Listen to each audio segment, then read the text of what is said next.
Welcome to the deep dive. We are so glad you're here with us today because today we are taking you, the learner, on a journey that is equal parts architectural marvel and, well, psychological Oh, thriller. absolutely. It's a fantastic topic. Right. So I want you to set the scene in your mind.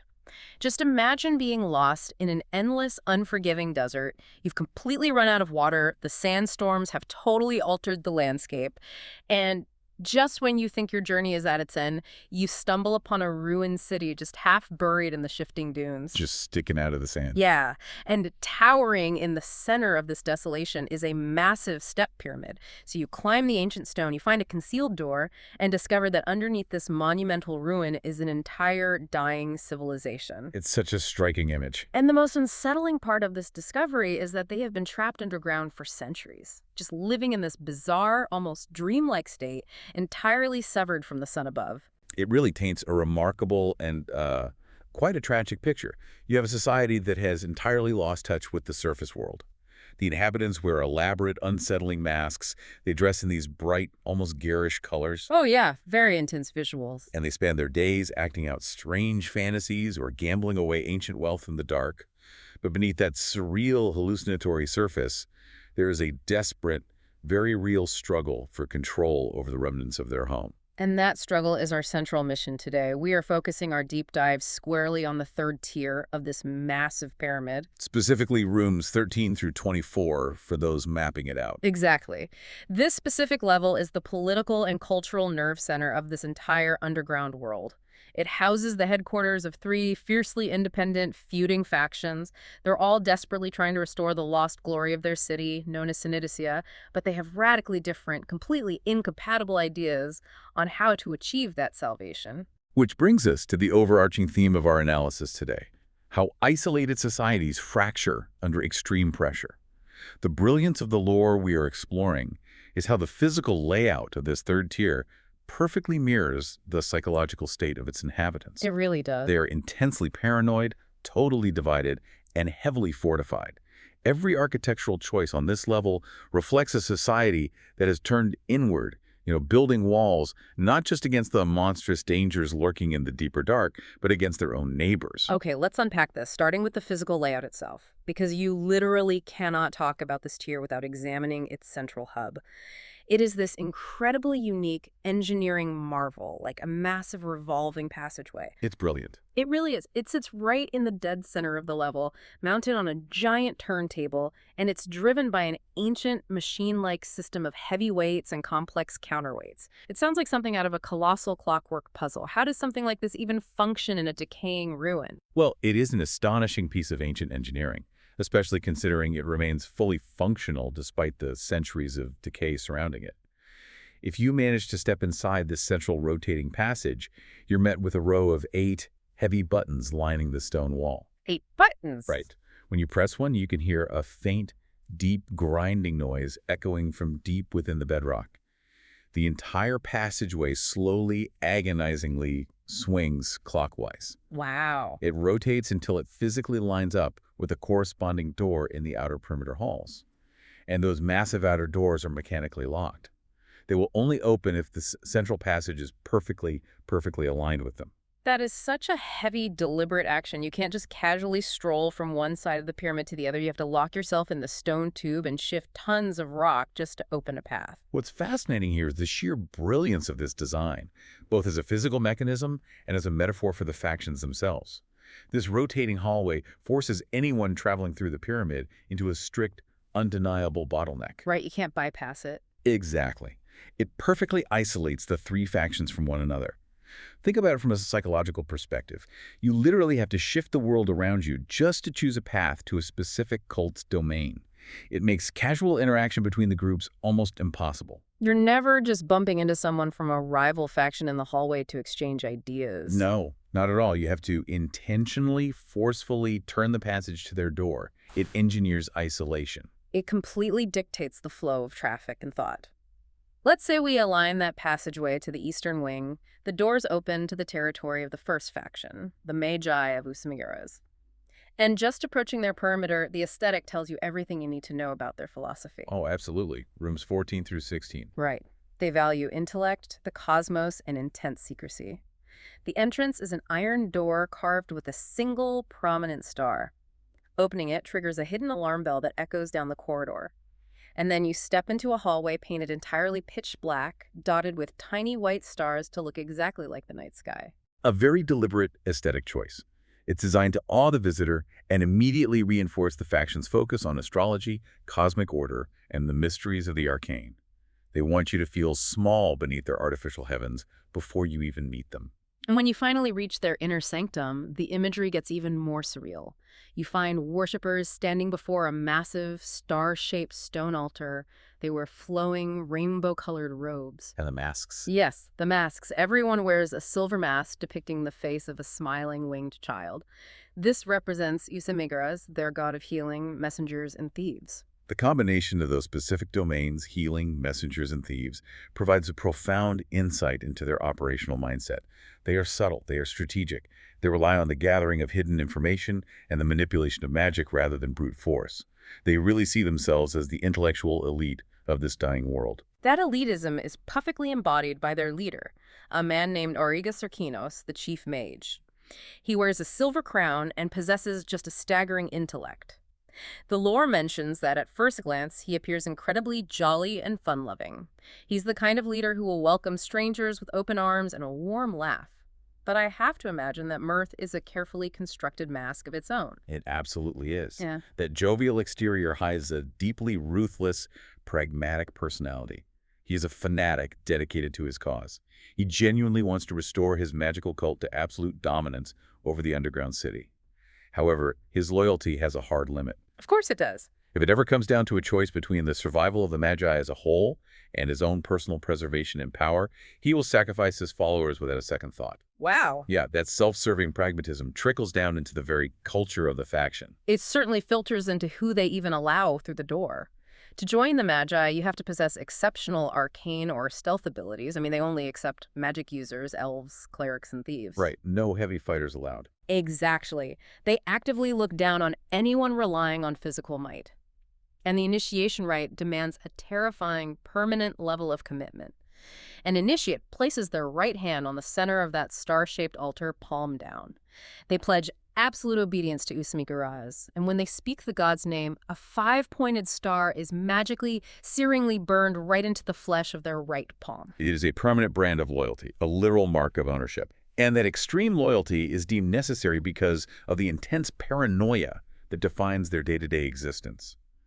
Because they lack physical armies, they have designed their territory in rooms 17 through 19A to be a fortress of magical and mechanical death traps. Oh, the defenses are the stuff of nightmares. Take the shifting statue corridor, for instance. Intruders walk down a short hall and hit a dead end, face to face with an 8-foot-tall bronze statue of that same winged child, Usamigaras. The statue holds a wand in one hand and a fistful of coins in the other. If an intruder grabs the wand and pulls it to the left, the heavy stone walls actually shift, sealing the hallway behind them. They are trapped in the dark for 3 full turns. A classic delay tactic. It isolates the intruders, cutting off their retreat while giving the Magi ample time to prepare an ambush or simply let the invaders panic. But the alternative is far more aggressive. Much more aggressive. If the intruder pulls the wand to the right, the statue's mouth opens and breathes out a massive cloud of choking, toxic gas that fills the entire corridor. And it lingers in the air for 120 rounds. Which is an absolute eternity when you're trapped underground. Oh, yeah. But here's where it gets really interesting. There's another trap in room 17 that involves rushing water. The mechanics of it seem so overly complicated at first glance. Why go to such elaborate length? It is a masterclass in psychological dungeon engineering. The interconnectedness of this specific trap is designed to weaponize human panic. It requires the intruders to make a fatal mistake out of sheer desperation. You see, when intruders step into this mundane room, the heavy doors slam shut and automatically lock. Then, icy water begins pouring in from hidden vents high up in the ceiling. Pure nightmare fuel. Right. The natural, immediate instinct is survival. Unless the trapped individuals can force the swollen, heavy door open, they're going to drown in the dark. So they panic. They throw all their strength against the door leading into room 18, trying to escape the rising water. Let's say they actually manage to pry it open while the water is still pouring in. They spill into the next room, coughing up water, thinking they survived. But the trap isn't over. Far from it. That is merely phase 1. By forcing that door, all the accumulated water violently rushes into room 18. Hmm. The tidal wave sweeps across the stone floor and forcefully overturns a large, heavy wicker basket sitting innocuously in the center of the room. And the contents of that basket are the true trap. Freeing that basket unleashes a pair of massive, 5-foot-long venomous pit vipers, and they are guarding a hidden pile of silver and gems that was concealed right beneath them. The intruders escape a terrifying drowning only to be immediately ambushed by enraged venomous snakes in ankle-deep water. It's so perfectly ruthless. It really showcases how the Magi operate, using the environment and their enemies' own momentum to destroy them. It is the ultimate expression of their philosophy. Intellect over brawn. Now, if we transition our focus, we find a group that takes the exact opposite approach to securing their borders. If the Magi are hiding behind shadows, poison, and gas traps, the next faction relies entirely on fierce discipline and cold steel, the warrior maidens of Madarua. Let's hypothetically rotate that massive central passageway again and step into their territory, which covers rooms 21 through 23. The contrast is immediate. You know you have arrived when you face their imposing entrance. It's a grand archway formed by two towering 10-foot-tall statues of female fighters. Very intimidating. They're leaning forward, crossing their outstretched spears to form the peak of the arch. To enter, you have to walk in single file, bowing your head slightly to pass right underneath those massive spear tips. And doing so is not just a psychological test of submission to their martial superiority. It serves a highly practical, functional purpose as an alarm system. Right. Stepping under the arch triggers a cleverly hidden pressure plate in the floor stones. It doesn't sound a blaring siren in the hallway. Instead, it rings a delicate, hidden chime deep inside the Maiden's headquarters. It chimes precisely once for every single person who steps on the plate. Which is brilliant. Long before an intruder even reaches their sanctuary door, the Maidens know the exact number of potential hostiles approaching. Which perfectly suits a faction composed entirely of freely trained tactical fighters. Exactly. They don't rely on magical scrying. They rely on absolute situational awareness and calculated tactical advantage. When you actually cross the threshold into room 21, their main sanctuary, the atmosphere is startling. After the dark, trap-filled corridors of the Magi, the Maiden's Hall is pristine. The floors are scrubbed meticulously clean, entirely free of the dust and sand that plagues the rest of the pyramid. Soft green carpets cover the stone, pristine white drapes hang elegantly on the walls, and sweet incense burns. And in the center is the statue. Yes, a 3-foot statue of Madarua, the goddess of birth, death, and the changing seasons, holding a sword in one hand and a sheaf of wheat in the other. It feels peaceful. Almost too peaceful. Well, that pristine environment is a testament to their immense unyielding discipline. Maintaining that level of cleanliness in a decaying subterranean ruin requires constant effort. But the tranquility is a carefully constructed illusion. Those beautiful white drapes serve a secondary, highly covert purpose. Oh, I love this detail. Right. Hidden directly behind the fabric are secret listening holes bored straight through the thick stone walls. The Maidens sit silently in their adjacent darkened rooms and can hear every whisper, every nervous footstep, every drawn blade inside the beautiful shrine. They maintain a beautiful territory, but it's fundamentally a spider's web. And the spider at the center of that web is their leader, Pandora. She is Madarua's champion. She wears a striking bronze mask of a beautiful woman's face and wields a magically enchanted +1 sword that gives her a terrifying edge in combat. She's formidable. Oh, completely. Yeah. And she projects this aura of being a reckless, hot-headed brute. She openly boasts that her personal motto is, when in doubt, attack. She wants every rival to believe she is impulsive and driven by sheer bloodlust. Pandora is a fascinating study in deceptive leadership. By loudly convincing her enemies that she is a simple-minded berserker, she practically guarantees they will underestimate her. The reality is that she is secretly an incredibly subtle and patient strategist. She constantly, quietly calculates the odds of every encounter before acting. She won't just charge in. Never. She will only unleash that brute force if she knows the mathematical and tactical advantages are completely, undeniably in her favor. That blend of calculated discipline and uncompromising severity is woven into their very initiation rites. Only female fighters, elves, dwarves, and halflings are permitted to join the inner circle, and it requires a literal blood oath. It's very intense. Very. An initiate must draw her own blade, physically prick her finger, and smear her own blood along the steel. She places the bloodied weapon on the altar of Medarua and swears to uphold the goddess's honor with her life. Following the oath, the inner aspect of her left wrist is permanently branded with a small, sickle-shaped scar. And once you have that brand, your life belongs to the maidens. They protect their faction's resources with that same brutal, uncompromising efficiency. They view the elaborate gas clouds and trick rooms of the Magi as cowardly. Right, too complex. Exactly. Their own treasure vault in room 22 is defended by a trap that is refreshingly blunt and instantly deadly. There are no puzzles to solve here. It is a massive, heavy stone vault door. If a thief attempts to pick the lock and fails the delicate mechanism, there is no ringing alarm. There is no warning hiss of gas. This is gravity. Just gravity. A colossal block of solid stone simply drops straight down from the ceiling, instantly crushing the space right in front of the door for massive damage. It is a very clear, violent message. Madarua does not play games with thieves. It is a definitive end to any intrusion. Which leads us to our third and final faction, who rely on a completely different, highly rigid flavor of law in order to maintain their grip on the ruins. We shift the heavy revolving door one last time and head toward the western wing to find the Brotherhood of Gorm. Now, Gorm is the ancient god of war, storms, and justice. The Brotherhood exclusively accepts lawful male fighters. They are an imposing sight, wearing heavy iron chainmail over bright blue tunics. And those masks. Oh, the masks are incredible. They are cast in solid gold, depicting the face of Gorm, a fierce bearded man with a piercing, incredibly stern gaze. This raises an important question regarding their core philosophy. Why does a society trapped deep underground, entirely cut off from the sky, fervently worship a god of storms and weather? That's a great point. It speaks to a profound psychological clinging to the surface world. The Brotherhood of Gorm represents a desperate desire to maintain the ancient laws and the memory of the sky, even as they are buried alive. They are the most rigid and structured of all the factions. Which makes sense. Getting into their sky blue ceremonial chamber in rooms 24 and 24 is a trial in itself. The entrance is blocked by a heavy iron door deeply engraved with 3 jagged lightning bolts.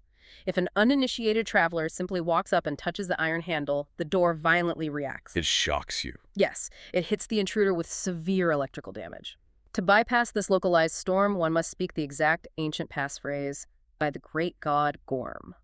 Only upon hearing the sacred words does the deadly electricity ground itself and fade. It operates as a literal magical firewall. It ensures absolutely no one enters who does not explicitly respect and submit to their specific religious traditions. Their initiation process is much less bloody than the maidens, but it is highly, almost obsessively ritualized. A hopeful initiate must ritually wash their hands in a golden bowl of purified water. They kneel before the altar to swear a binding oath to uphold absolute justice. Finally, they receive a vivid tattoo of a blue lightning bolt on their shoulder. It is clean, it is orderly, and it is entirely uniform. If we connect this to the bigger picture, the obsessive orderliness is exactly what makes the reality of Tier 3 so profoundly tragic. You have these 3 incredibly capable factions, the Magi, the Maidens, the Brotherhood. They've all carved out these pristine, highly organized safe zones. Right. They maintain their polished altars, their trapdoors, their secret handshakes. But if you step just a few feet outside their heavy doors into rooms 13, 19, or 20, the rest of the pyramid is literally falling apart around them. The contrast is absolutely jarring. You leave the scrubbed, incense-filled halls of Madarua or the vibrant sky blue walls of Gorm, and you wander into the outer corridors, and it is a nightmare. There is an abandoned, ruined chapel in room 13 just down the hall from these proud factions. The ancient altar is smashed to pieces. Yeah, that's living in there. A giant flying Draco lizard. It's this massive reptile with wide flaps of skin, making its lair right next to the skeletal remains of a dead thief. These factions boast about their power, while giant monsters roost in their backyard. Nature and the corrupted ecosystem of the dungeon itself is aggressively reclaiming the spaces that the factions have abandoned. Their refusal to patrol beyond their own borders has allowed the wilderness to encroach on their doorstep. It actually threatens their very survival. In room 19, just outside the Magi stronghold, they have a storage room for their food.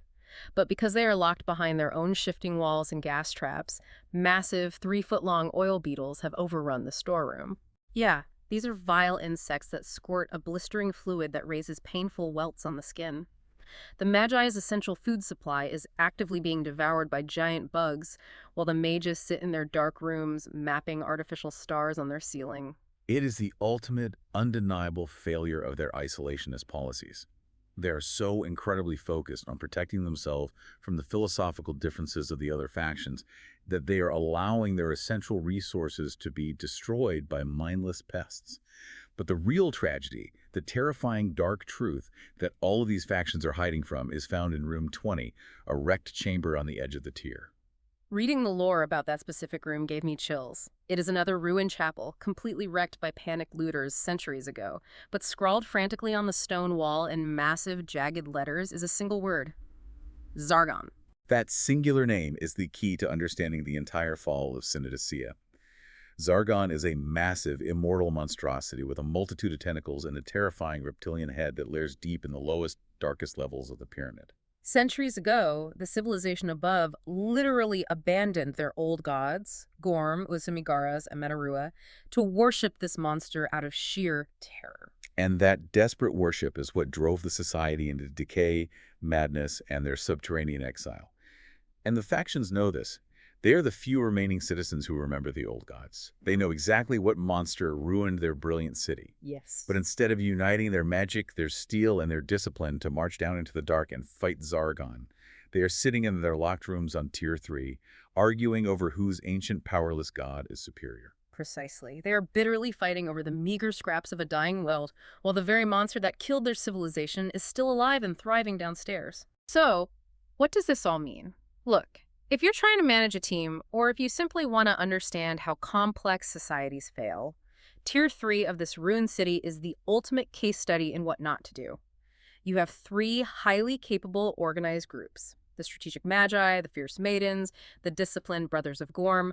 But they are so obsessed with their own specific rules, their rituals, and their rigid initiations that they are completely ignoring the literal monsters roaming the halls right outside their locked doors. It's true. Knowledge and capability are most valuable when applied together. The factions have all the tools to save their civilization, but their refusal to cooperate guarantees their mutual destruction. It's a profound cautionary tale. It really is. And I'd like to leave you with a final thought to mull over today. We've talked a lot about the physical revolving door that keeps these factions apart, but it's their psychological walls that truly doom them.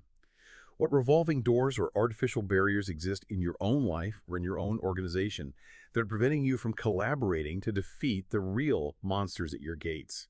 Something to think about as you navigate the factions in your own world.